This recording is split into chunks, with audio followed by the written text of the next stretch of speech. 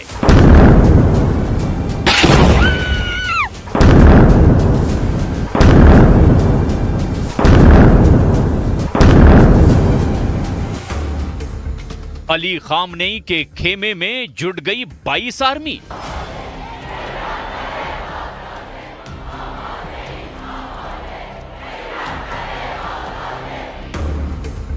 अब अमेरिका तक पहुंचेगी युद्ध की चिंगारी।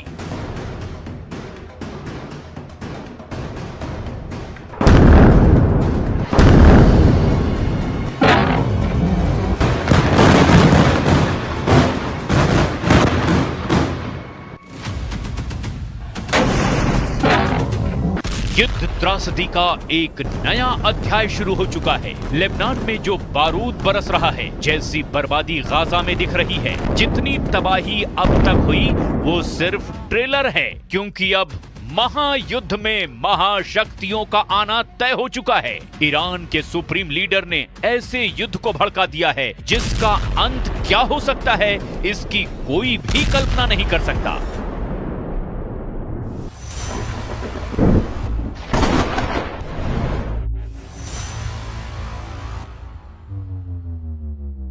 ईरान के सुप्रीम लीडर ने इजराइल के खिलाफ खुद हथियार उठा लिया है। राइफल दिखाकर खामनेई ने नेतन्याहू को धमकी दी है कि इजराइल धरती के नक्शे से गायब हो जाएगा। सुप्रीम लीडर के बारूदी भाषण के बीच तेहरान में इजराइल की बर्बादी की कस्में खाई गई हैं। नसरल्लाह और इस्माइल हानिया की तस्वीरों की प्रदर्शनी लगाकर ईरान ने इजराइल से आर पार की जंग का ऐलान कर दिया है।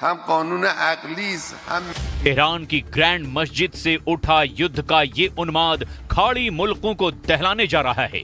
ये हुंकार, ये ललकार सिर्फ इजराइल भर के लिए नहीं है, धमकी अमेरिका को है, यूरोप के उन देशों को है जो इजराइल के साथ हैं और इजराइल को हथियार दे रहे हैं, जो इजराइल के लिए युद्ध के अखाड़े में हैं, जिनके पास एटम बम है।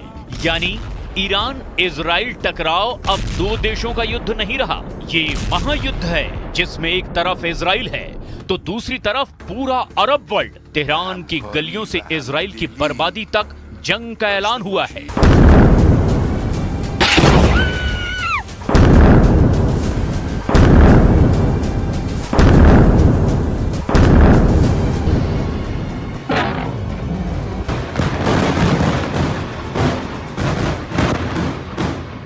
ईरान के सुप्रीम लीडर खामनेई ने खुल्लम खुल्ला बता दिया है कि इजराइल का वजूद मिटाने तक युद्ध होगा, जिसमें सभी अरब देश ईरान के साथ होंगे। दुश्मन मिल्लत ईरान